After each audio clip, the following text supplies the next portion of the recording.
চলে যাও।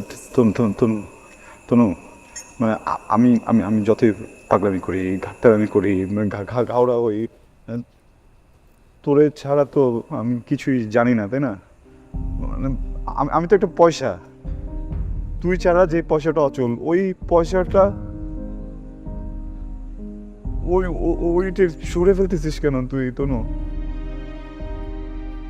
তন্ময়, এইভাবে করে না দুইটা মানুষেরই পেইন বাড়বে, তুই বুঝতেছিস না? হ্যাঁ, আর এরকম করলে একদিন আমি সত্যি সত্যি সারা জীবনের জন্য হারায় যাব, তুই আমাকে খুঁজে পাবি না, কেউ খুঁজে পাবে না। চাপ, প্লিজ চলে যা এখান থেকে। তনু প্লিজ, তনু তনু প্লিজ, কই যাইতেছিস তো? প্লিজ আমার আমার কথাটা একটু শোন না প্লিজ, প্লিজ আমার কথাটা একবার একবার একটু শোন। তোর তোর যেখানে ইচ্ছে তুই জানা, আমাকে নিয়ে যা না প্লিজ, প্লিজ আমাকে আমাকে নিয়ে যা না প্লিজ, তোর সাথে করে আমি কাঁধে নিয়ে থাকবো, বল না তুমি প্লিজ, আমাকে নিয়ে চল প্লিজ।